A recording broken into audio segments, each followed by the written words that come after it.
Bien. Écoutez, nous vous remercions d'être là. Je tiens à remercier notre ami Jean-Pierre Marguenot de nous faire le plaisir de venir nous parler aujourd'hui de ce qu'il connaît bien, évidemment, c'est-à-dire notamment le statut de l'animal au regard du droit. Comment le droit appréhende l'animal, et il est tout à fait bien placé pour en parler, d'abord parce qu'il est professeur de droit. Il n'enseigne pas que le droit animalier, je suppose, parce que dans nos facultés, il n'y a pas de place pour un droit animalier qui occuperait plein temps, mais ici, passionne aussi et travaille là-dessus, puisque une revue est publiée, n'est-ce pas? Tu pourras nous en parler, de la revue du droit de l'animal.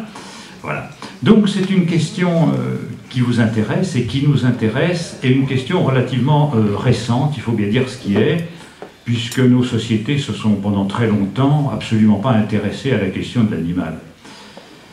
Les sociétés, sûrement en Occident, ont commencé à réfléchir à ces questions-là relativement récemment. Hein. Vous savez que jusqu'au XIXe siècle, les animaux n'étaient pas protégés. On les considérait au mieux comme des choses, des marchandises, et c'est tout. Bien que le Moyen-Âge ait fait, c'est d'ailleurs folklorique, hein, et certains auteurs en parlent, on a fait des procès aux animaux. On faisait des procès à des porcs, on faisait même des procès à des charançons qui avaient été condamnés pour avoir détruit des récoltes. Ce qui était assez curieux, n'est-ce pas? Et des porcs avaient été condamnés à mort. On avait condamné à mort des porcs qui avaient mordu leur propriétaire. Bon, on a vu des choses étranges dans le Moyen-Âge, mais disons qu'en dehors de cela, l'animal en tant que tel ne faisait pas partie des êtres venus à la vie juridique. Et au XIXe siècle, vous connaissez tous évidemment l'histoire philosophique et juridique qui a amené un progrès dans notre législation. Des hommes comme Victor Hugo, par exemple, ont beaucoup écrit sur la condition animale, et les gens ont commencé à s'émouvoir par les mauvais traitements qui étaient infligés notamment aux chevaux par les charretiers dans les rues des villes. Et c'est comme cela qu'une première législation est intervenue pour prendre en considération la violence faite aux bêtes. Seulement, il faut dire une chose, au départ, ce n'était pas l'animal qui était protégé, c'était la sensibilité du public qui pouvait être heurtée par les violences qu'on infligeait aux animaux. Et ce n'est que tout récemment qu'on a enfin admis une chose qui nous paraît évidente, c'est que l'animal est un être sensible. Alors ça, Jean-Pierre Marguenot vous dira tout à l'heure l'incidence que ça peut avoir, de reconnaître ce caractère d'être sensible de l'animal, bon, on en a discuté pour le Code civil tout récemment, mais à dire vrai, c'est depuis 1976 que dans le Code rural, la loi du 10 juillet 1976 considérait déjà que l'animal est un être sensible, ce qui nous paraît une évidence. Mais ça, je laisserai à Jean-Pierre Marguenot le soin de vous parler de cet aspect juridique des choses. Je voudrais pour ma part m'attacher plutôt à l'aspect philosophique, éthique. Pourquoi est-ce qu'on prend en considération désormais l'animal et quels problèmes cela pose ? D'abord, une chose est évidente, c'est qu'une culture, à un moment donné, nos lois sont le reflet de nos connaissances. Puisque lorsque nous réfléchissons à quelque chose, que vous réfléchissiez à tout sujet, vous le faites à partir de vos connaissances. Si vous vous posez un problème, quel qu'il soit, hein, dans l'ordre technique de la société, dans votre comportement, dans votre vie familiale, affective, vous partez de ce que vous savez, nécessairement. Donc tout individu est façonné par les connaissances de son époque. Et souvent, j'entends des gens qui me disent « Oh là là, tel écrivain au XVIIe siècle, au XVIIIe siècle a dit ceci, a dit cela, il n'a pas vu ceci, il n'a pas vu cela », ou tel homme politique en 1790 ou en 1848 a pensé ceci et il n'a pas pensé ça. Comment? C'est pas possible, c'est une hérésie, c'est... Attendez, on fait de l'anachronisme total. C'est-à-dire que les gens de cette époque-là avaient les connaissances qu'ils avaient, et pas les nôtres. On écrirait des bibliothèques entières avec ce qu'ignoraient, par exemple, les révolutionnaires de 1790. Donc on ne peut pas leur faire grief de ne pas savoir ce que nous savons. Parce que s'il y a un propre de l'homme, Je le résumerai en un mot. Le propre de l'homme, c'est pas ceci ou cela, c'est pas l'intelligence, c'est pas le rire, comme on a cru longtemps. Les animaux sont capables de rire, même les rats. Les rats rient, vous savez. Bon, je ne sais pas si vous avez entendu rire des rats, mais les scientifiques ont remarqué que les rats pouvaient rire. Bon, non, c'est pas le rire qui est le propre de l'homme. Vous savez ce que c'est le propre de l'homme? C'est la bibliothèque. C'est la bibliothèque. C'est-à-dire que nous sommes, nous, capables d'engranger des connaissances que nous n'aurions jamais acquises par nous-mêmes, mais qui sont le fruit d'une évolution. Donc, notre époque est le reflet de ce que nous savons. Or, on a appris des choses extraordinaires en 150 ans.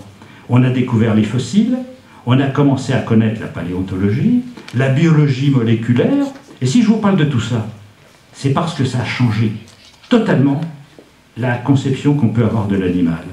Pourquoi? Parce que nous savons maintenant que ce n'est pas l'homme qui est apparu en complet veston un jour sur une plage un beau matin, comme ça, sur la Terre, mais que c'est la vie qui est apparue sous forme de microalgues au début, d'organismes unicellulaires.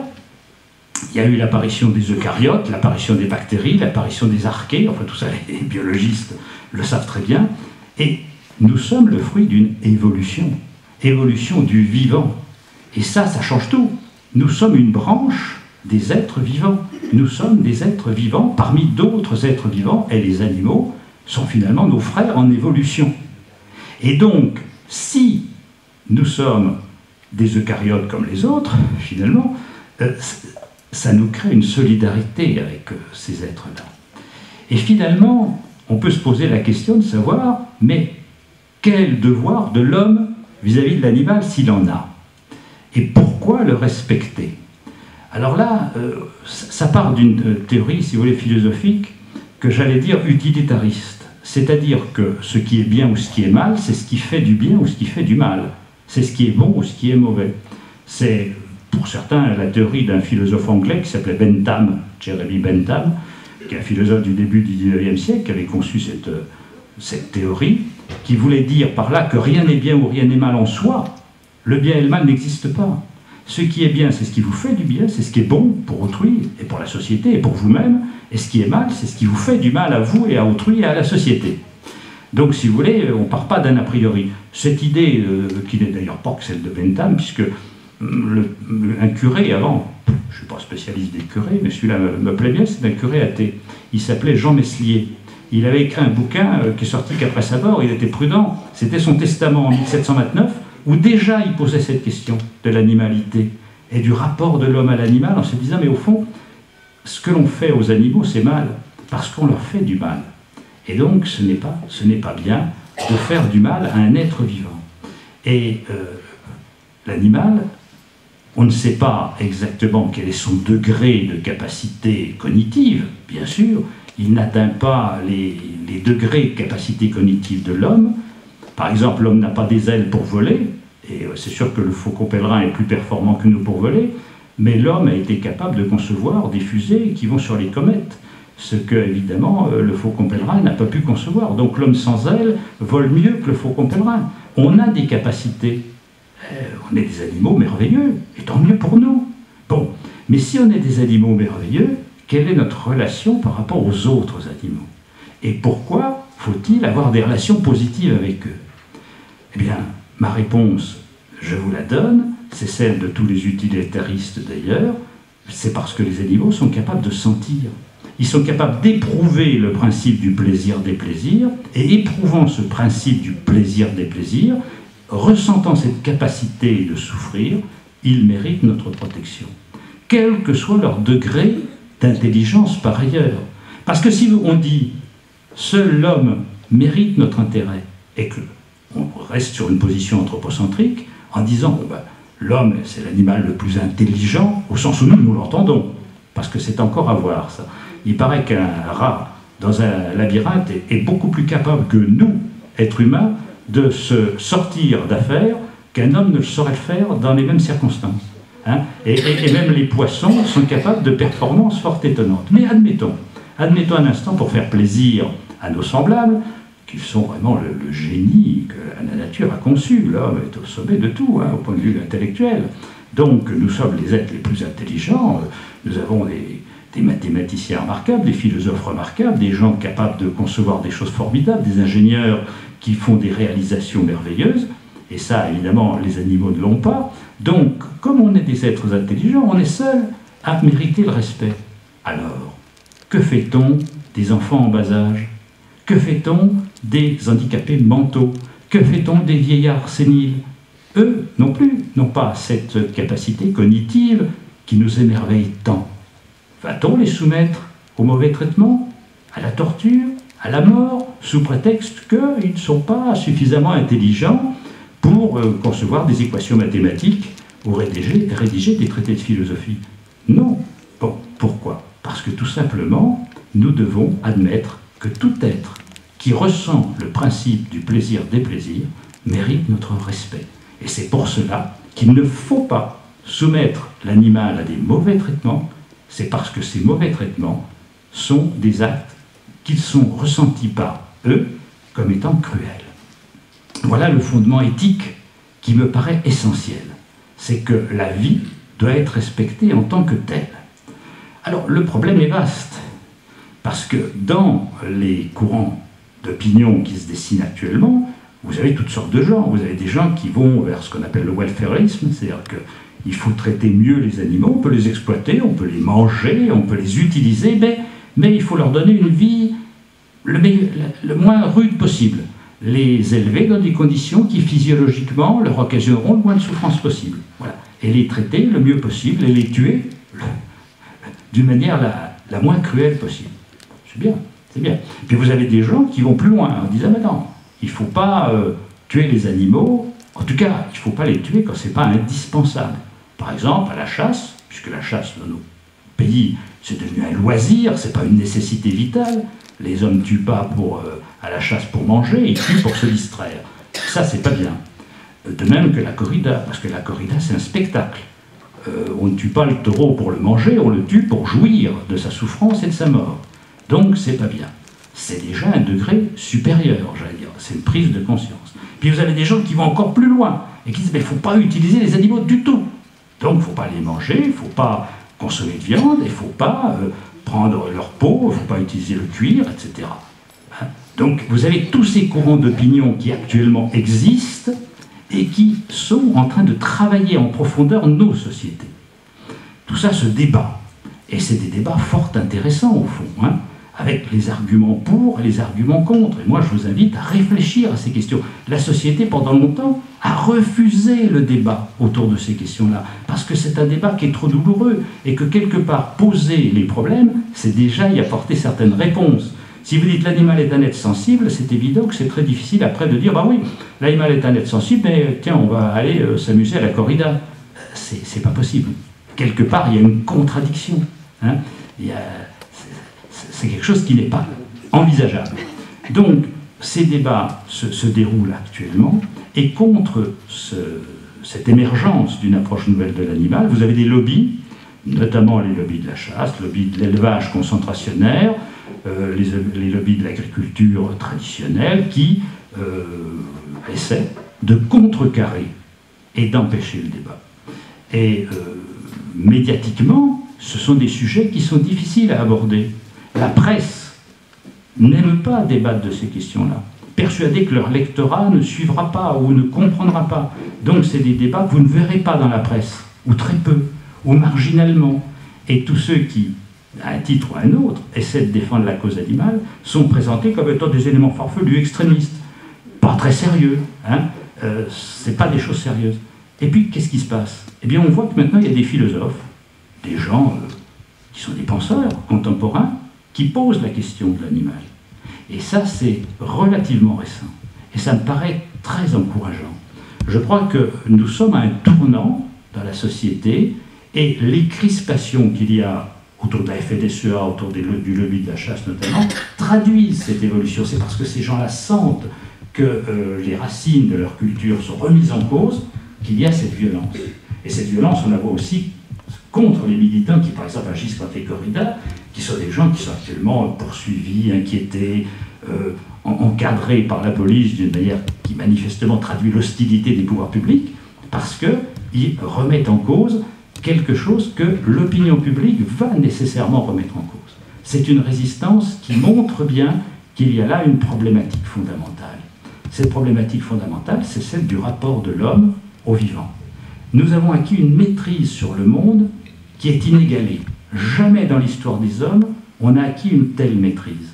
Ne vous y trompez pas, les paysans des siècles passés n'étaient pas plus gentils avec leurs animaux que ne le sont les industriels qui actuellement ont 500 ou 1000 vaches ou 1000 veaux.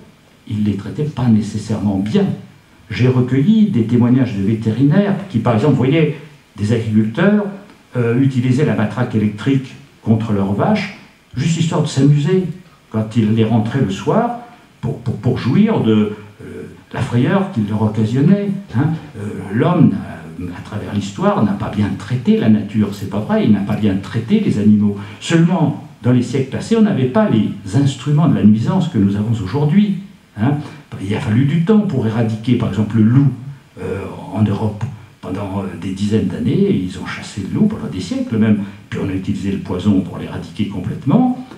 Seulement, à notre époque, nous avons des moyens considérables qui font que la nuisance que nous apportons devient beaucoup plus préoccupante que celle des siècles passés.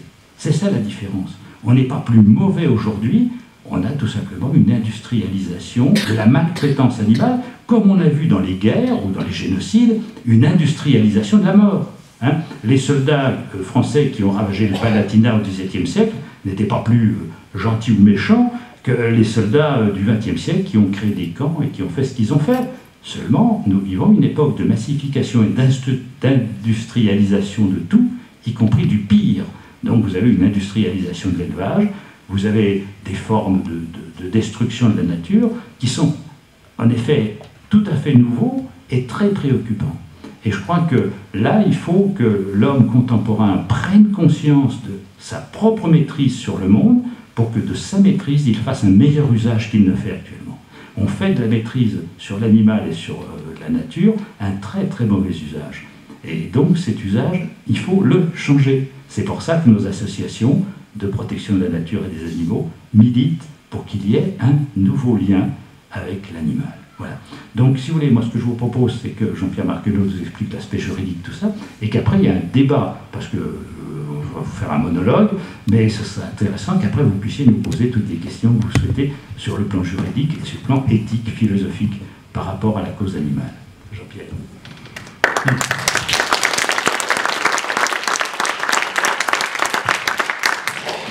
Eh bien, merci Gérard, merci de m'avoir donné la parole, merci de m'avoir invité, et merci peut-être d'avoir rappelé que j'étais professeur de droit.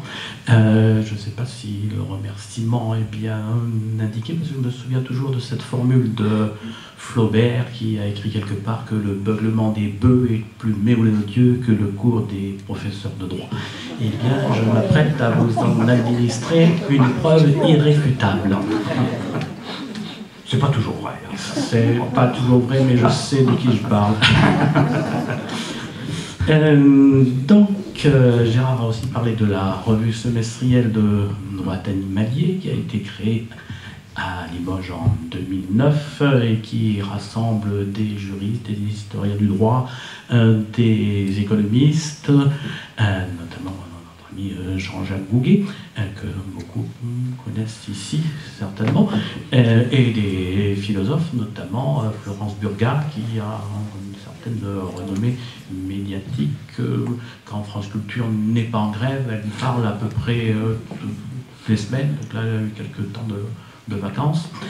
Et donc cette revue semestrielle de droit animalier correspond à un tournant dont parlait Gérard à l'instant. Effectivement, je crois qu'il y a un tournant depuis quelques années, depuis peu.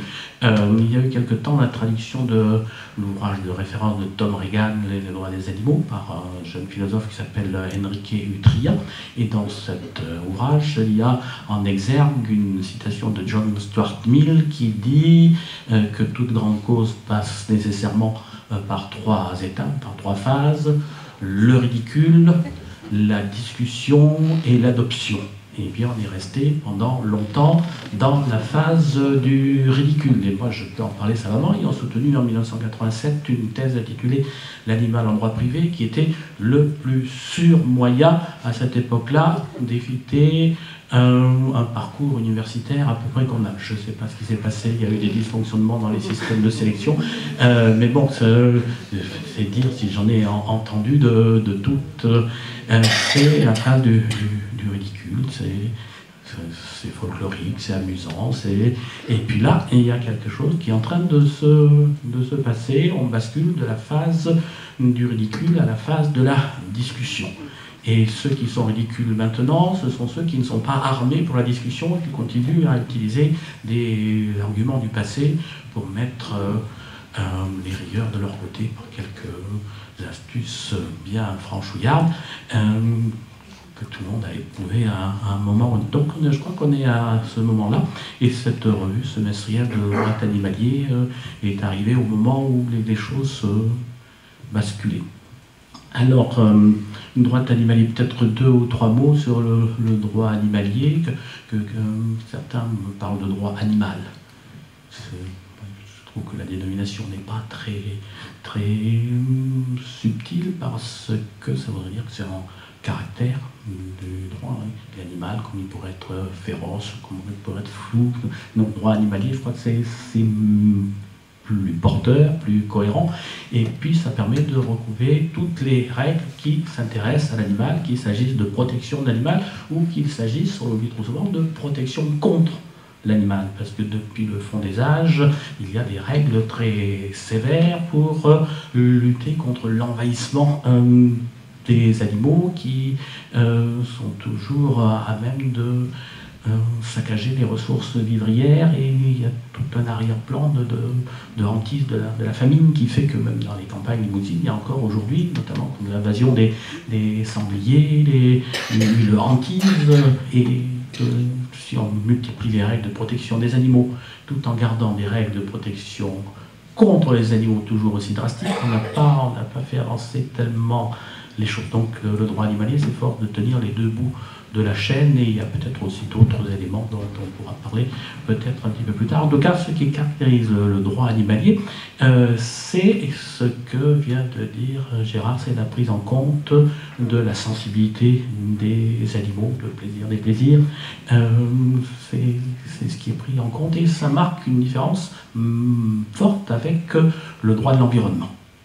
Le droit de l'environnement s'intéresse à la protection des espèces et a en perspective la protection de la biodiversité, en se désintéressant, pas toujours, mais en se désintéressant souvent de la sensibilité des animaux sauvages en tant qu'individus. Et ce clivage vient d'être magnifiquement mise en valeur par Madame la ministre Ségolène Royal à propos de la discussion de la loi sur la biodiversité, en repoussant tous les amendements, notamment celui de Madame Abeille, dont on parlera sans doute tout à l'heure, en disant que la biodiversité, c'était la biodiversité, et la protection de la sensibilité des animaux sauvages, c'est autre chose. Et que ça n'avait rien à faire dans cette loi-là. Et c'était une manière de dire, bon, la protection de la biodiversité, ça c'est le droit de l'environnement. La protection de la sensibilité des animaux sauvages, c'est pas le droit de l'environnement. Et bien l'autre chose, c'est le droit animalier. Ce que je vais essayer de faire pendant quelques minutes, c'est de fixer les points de repère pour la protection de la sensibilité des animaux sauvages. Ce qui est une idée finalement moderne, parce qu'on n'a jamais réussi à protéger les animaux sauvages en tant qu'individus en raison de leur propre sensibilité. Il y a un animal qui est en train de devenir une sorte d'emblème de cette problématique, c'est le girafon Marius, et vous vous souvenez qu'il a été abattu dans le zoo de Copenhague parce que même les associations de protection de la nature avaient considéré qu'il n'avait aucune espèce d'intérêt biologique ou environnemental, qu'on pouvait le tuer devant tout le monde et le dépecer pour le donner à déguster aux tigres et Donc, et là, je crois qu'on est au cœur de ce clivage.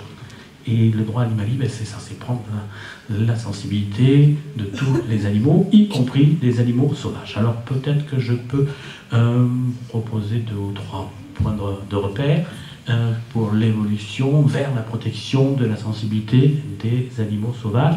Peut-être un petit rappel historique. Pour prolonger ce que Gérard a dit tout à l'heure, mais pas pour prolonger beaucoup, parce qu'il a déjà tout dit. Peut-être un point sur l'événement le plus récent, qui est la loi du 16 février 2015, qui a modifié le Code civil et qui a ajouté un article inédit dans le Code civil, l'article 515-14, dont il y a lieu de parler, y compris dans une perspective d'amélioration de la protection des animaux sauvages en tant qu'êtres sensibles. Et puis, je donnerai quelques perspectives de droit européen et de droit international. Est-ce que ça va jusque-là? M'encourageriez-vous à continuer? Oui, on encourage. Bon, ça c'est un test, il n'est pas toujours réussi, j'ai pris des risques.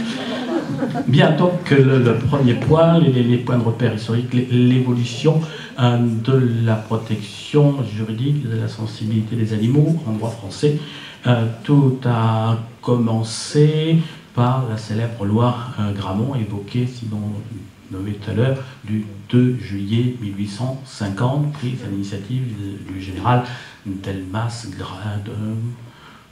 Gramont, ou Gramont, c'était un maréchal, ou un général qui avait été très choqué par le sort réservé aux chevaux sur les champs de bataille, et il y a surtout ça qui les intéressait. Il était choqué aussi par le sort que les bouviers réservaient aux bœufs qu'ils touchaient pour les conduire de leur ferme natale à leur abattoir de destination.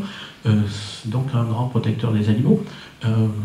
Il n'a pas empêché quelques années plus tard de participer avec l'impératrice Eugénie à l'introduction de la corrida. Enfin, mais bon, on ne s'en va pas. Et donc, cette loi du 2 juillet 1850 a institué la contravention de mauvais traitement envers les animaux domestiques.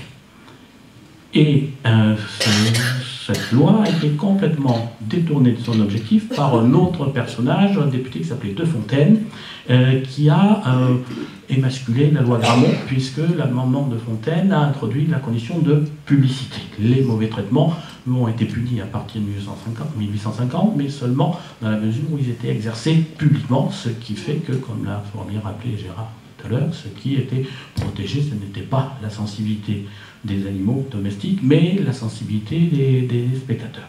Cette loi a quand même eu une importance qu'on oublie, c'est qu'elle a donné lieu à un important arrêt de la Chambre criminelle de la Cour de cassation du 16 février 1895.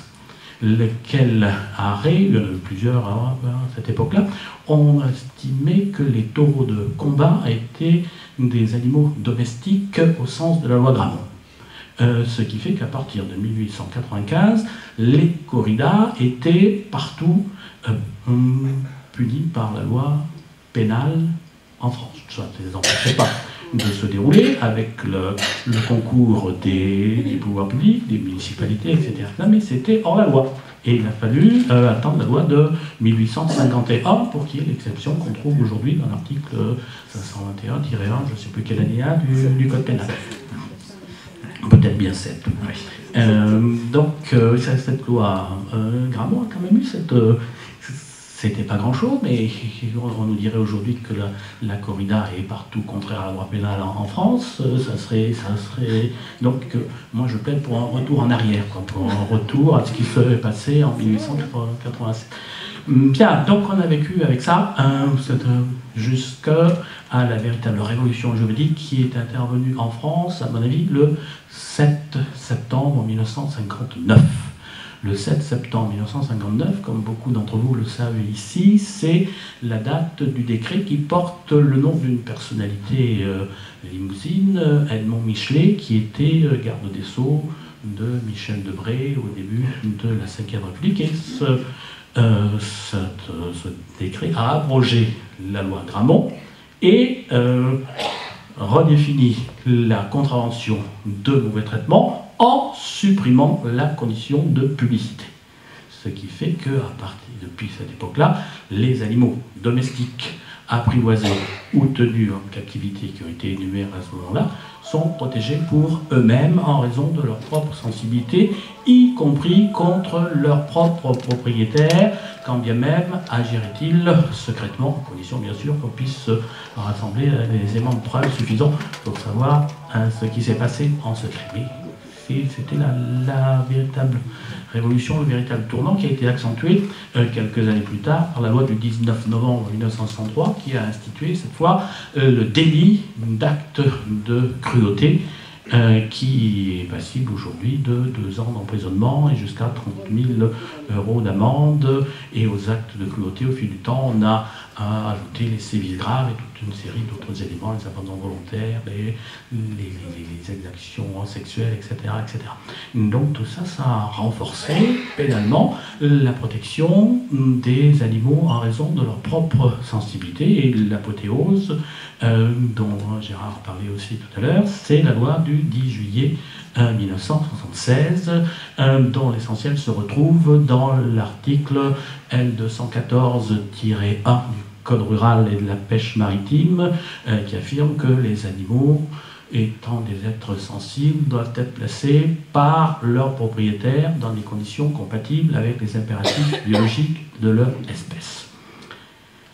C'est intéressant cette disposition-là, mais on se rend bien compte que, puisque ça vise le propriétaire, ça ne vaut que pour les animaux domestiques, apprivoisés ou tenus en captivité. Tout ce que je viens d'essayer de vous retracer depuis la loi Grammont, ça marque une protection concrète et affirmée hautement de la sensibilité des animaux pour eux-mêmes, mais seulement des animaux domestiques, apprivoisés ou tenus en captivité. Rien pour les animaux sauvages.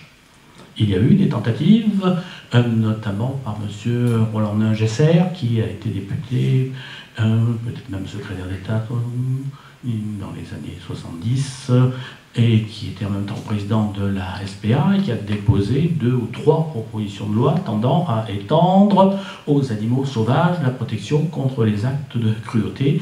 Et bien entendu, comme vous pouvez vous imaginer, et vous pouvez bien comprendre sous la pression de qui, ces propositions n'ont jamais abouti à quoi que ce soit. Il y a eu plus récemment une proposition d'un sénateur des Bouches-du-Rhône, qui ne l'est plus depuis le mois de septembre, qui s'appelle Roland Povinelli, qui avait déposé une proposition de loi tendant à faire reconnaître que les animaux sauvages sont des êtres sensibles aussi.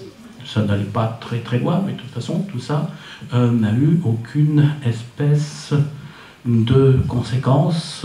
La protection la sensibilité des animaux sauvages, c'est une recherche vaine, juste là.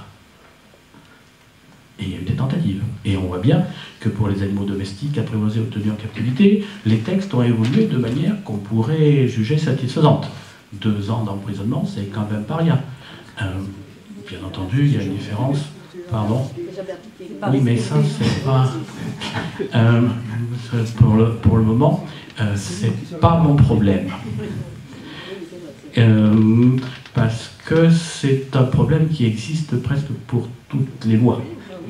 Le décalage entre ce que dit la loi et ce qui est appliqué dans la réalité, il y a quelquefois, alors je veux bien convenir avec vous que pour la protection, les textes protecteurs des animaux domestiques, le décalage est peut-être encore plus grand.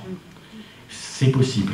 Mais du point de vue des textes, et pour les animaux domestiques apprivoisés ou tenus en captivité, on pourrait dire, c'est super si ça s'applique concrètement, c'est pas si mal. Pour les animaux sauvages, il y a rien d'autre que leur protection au titre de la biodiversité en tant que représentant, en tant que membre d'une espèce menacée de disparition, etc., etc., etc. Et il y a même des règles, alors en sens contraire, pour les animaux classés nuisibles. Je ne vais pas reprendre ce débat-là. Donc voilà où on en était, jusqu'à ce qu'on appelait l'amendement Glavalli, qui a donné lieu à la loi du 16 février 2015. Et j'aurais besoin de savoir ce que vous en savez de cette loi nouvelle, de cet amendement de Lavani. Vous en avez entendu parler? Oui, il a saboté l'amendement à veille. Non, c'est intéressant, oui. Il s'est dépêché de déposer un amendement avant ce que dit Laurent Sameil pour l'atténuer. Je crois qu'il a intégré dans le code civil le fait, enfin, la dimension du code rural, c'est-à-dire que les animaux ont un statut d'être sensibles. Mais il me semble que c'est ça qu'il a intégré. Ça a été continué, c'est très intéressant. C'est ça l'amendement de Lavani, il me semble. Oui, oui, oui. Ça n'était qu'une cohérence avec le code rural, ça ne changeait pas grand-chose en effet. Enfin, quand même, il vaut mieux l'entendre dire que... Et en plus, effectivement, c'était pour arrêter une réflexion beaucoup plus profonde qu'allait proposer Laurent Sameil, la députée. Voilà ce que j'en sais. Oui, encore d'autres. Ça oui. doit être des êtres sensibles qui ne voient plus les choses, qui ne voient plus les objets. Bien. C'est passionnant tout ce que vous dites là, parce que ça me permet de comprendre comment cette évolution de l'initiative a été reçue par les gens qui sont directement concernés par la question. D'autres appréciations, qu'en savez-vous d'autres? C'est qu'un début, mais tout le travail reste à faire. C'est un mieux considérable. C'est pas grand-chose. À mon avis, il vaut mieux fermer sa gueule, là, vous voyez ce que je veux dire?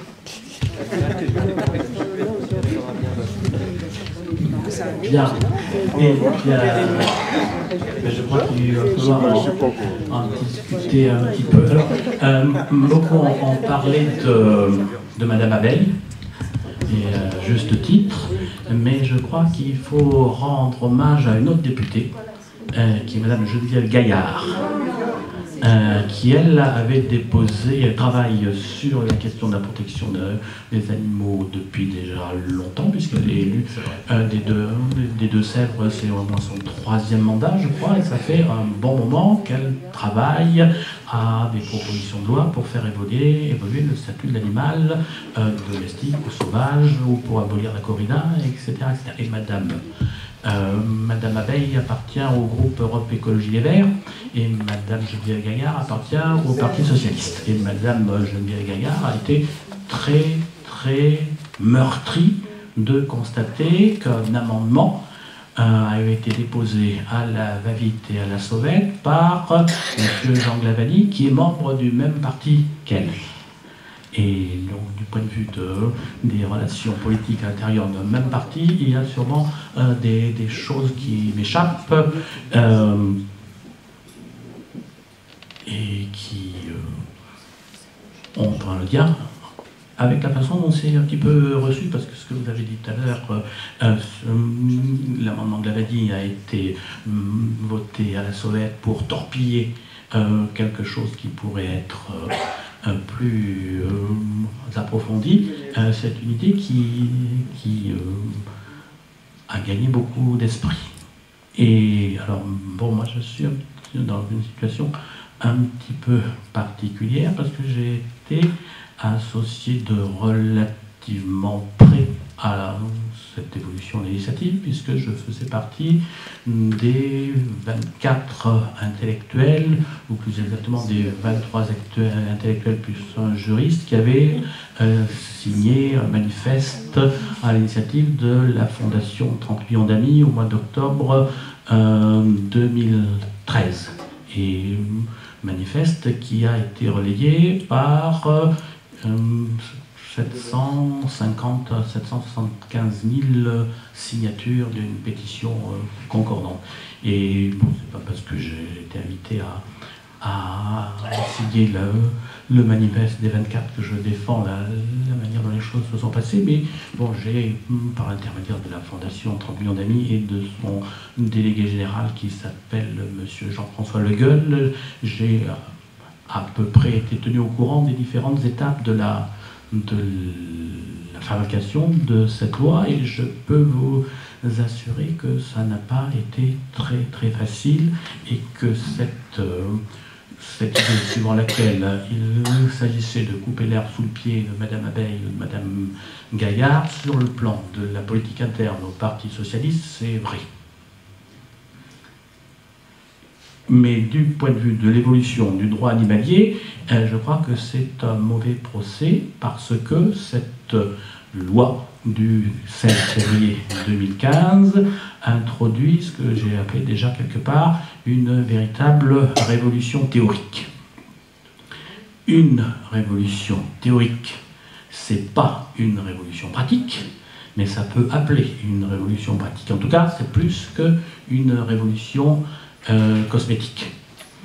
Et ce n'est pas une manière d'enterrer définitivement tout débat et toute évolution du droit animalier. Au contraire, un de mes collègues qui s'appelle Philippe Régnier, qui est le premier à avoir commenté la loi du 16 février 2015, a considéré que cette loi était un point d'attente à partir duquel on allait pouvoir construire toute une série de choses. Et toute loi, Gérard Charolois est là pour en témoigner, la manière dont elle vit, la manière dont elle va produire des effets concrets ou ne pas en produire, ça dépend de celui qui a le pouvoir de l'interpréter. Or, qui l'interprète? C'est le juge. Et moi, j'en appelle à une mobilisation de tous, et de tous celles et tous ceux qui sont attachés à la défense de la cause animale, pour analyser cette loi du 16 février 2015, pour voir les potentialités qu'elle peut dégager matière par matière, de manière à mieux convaincre les juges de ce que des dizaines et des dizaines de questions ne pourront plus être résolues dans un proche avenir de la même façon, avec un code civil qui dit ce qu'il dit désormais et qu'il ne disait pas il y a encore 1 an ou 6 mois. Alors que dit ce nouveau code civil ou ces nouvelles dispositions relatives aux animaux dans le code civil? Il y a j'en parlais déjà tout à l'heure, un article 515-14 qui est très simple et très clair. Il y a 2 phrases. Une phrase a été empruntée mot pour mot au rapport que Madame Suzanne Antoine avait remis au garde des Sceaux le 10 mai 2005, un rapport sur le régime juridique de l'animal. La première phrase, c'est le rapport Antoine. Et la deuxième phrase a été empruntée au rapport Périnée-Marquet qui, au nom de l'association Henri Capitan, avait proposé une réforme générale du droit des biens. Alors, quelles sont ces 2 phrases? La première, la version Antoine de l'article 515-14, c'est « Les animaux sont des êtres vivants doués de sensibilité. » Point.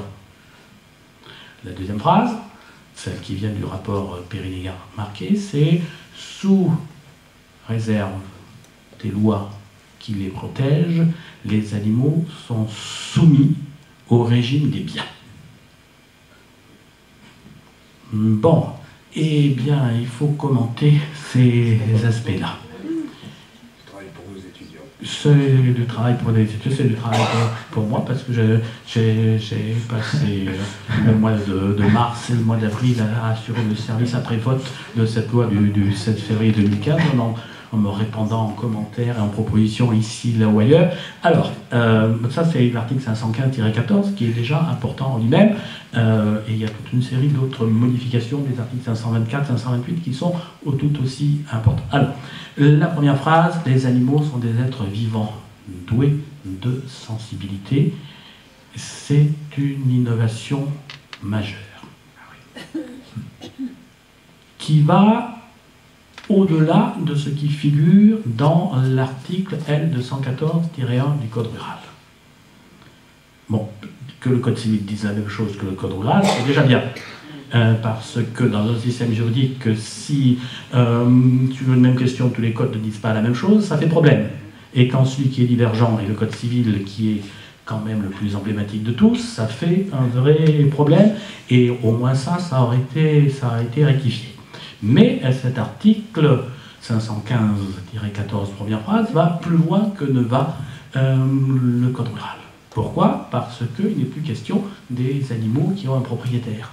Et des animaux qui doivent être placés par leur propriétaire dans des conditions compatibles avec les impératifs biologique de leur espèce. Certains ont dit, oh ben regardez, on n'en dit même pas autant que le code rural. Moi je soutiens, on en dit plus. Parce que ça concerne tous les animaux. Et donc aussi les animaux sauvages. Il n'est pas nécessaire pour les animaux sauvages de les placer dans des conditions compatibles avec les impératifs biologiques de leur espèce. A priori, ils y sont déjà. Et donc, cette première phrase étend aux animaux sauvages la prise en compte de leur sensibilité au titre du Code civil. Les animaux sont des êtres vivants doués de sensibilité. Point. Ce ne sont pas que les animaux domestiques apprivoisés, tenus en captivité, qui ont un propriétaire. Alors, de là à en tirer les conséquences qui s'imposent, on en reparlera tout à l'heure. J'ai dit à l'instant que tout dépendait du juge. Tout ne dépend pas du juge. Ce qui ne dépend pas du juge, c'est la modification de la loi pénale.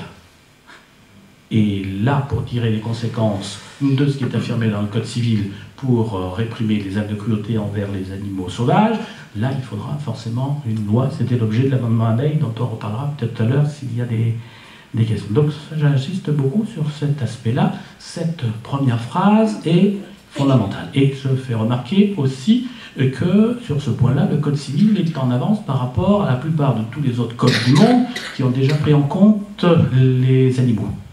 Les autres codes de nos pays proches, comme par exemple la Suisse, ont une définition négative. Dans le Code civil suisse, on dit « les animaux ne sont pas des choses ». Ici, c'est une définition positive. Les animaux sont des êtres vivants doués de sensibilité. Alors, il y a la deuxième phrase. « Sous réserve des lois qui les protègent, les animaux sont soumis au régime des biens ». Et là, on peut s'attendre à des rires, des... Ah ben regardez, alors ça nous avance bien à grand chose. Alors on nous dit que les animaux sont des êtres vivants doués de sensibilité, puis la phrase d'après, on nous dit qu'ils sont soumis au régime des biens. Mais on se moque du monde. Et puis moi je crois qu'on ne se moque pas du monde. Parce que dire que les animaux sont soumis au régime des biens, c'est dire en même temps qu'ils ne sont pas des biens.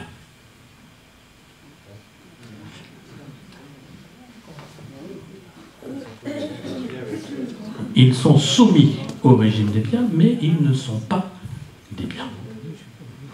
Et même sous réserve des lois qui les protègent, ils ne sont même pas soumis au régime des biens. Vous voyez, c'est en décalage.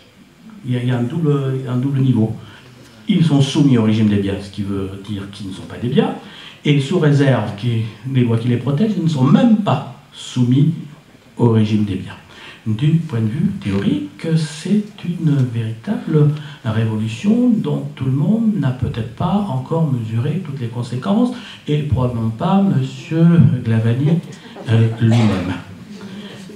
Je fais remarquer que pour les défenseurs les plus acharnés de la cause animale, on leur aurait donné carte blanche pour modifier le Code civil dans le sens le plus favorable à la protection des animaux. Ils n'auraient pas pu faire mieux.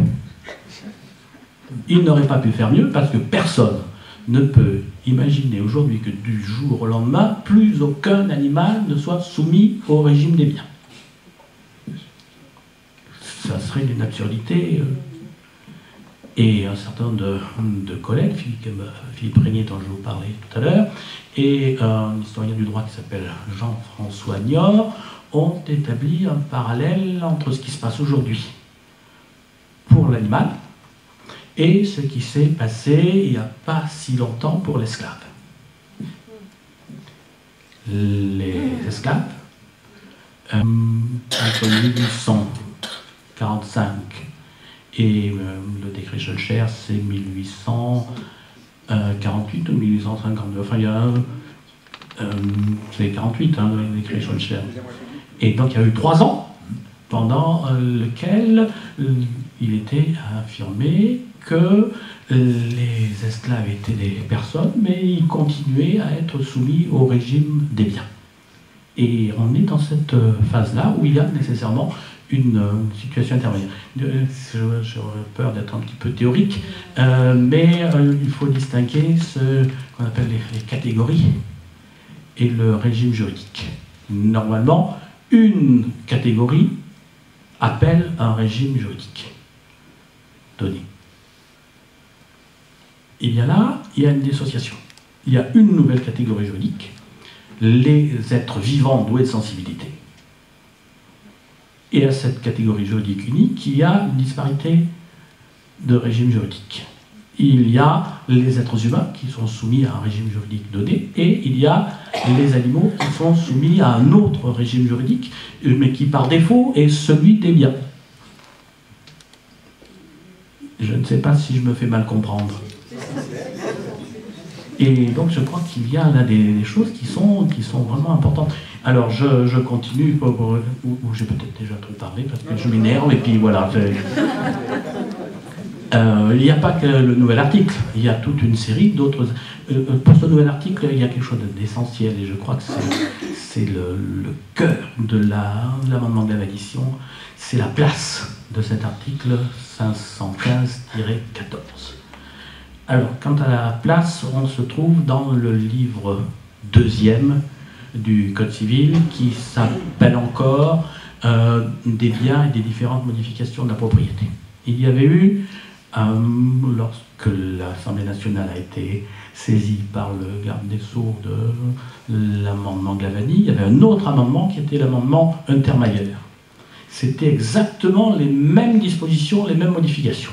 Sauf que l'amendement Untermeyer proposait de modifier l'intitulé du livre 2e, qui se rappelait « Des animaux, des biens et des différentes modifications de la propriété ». L'amendement Glavany a maintenu l'intitulé classique « Des biens et des différentes modifications de la propriété ».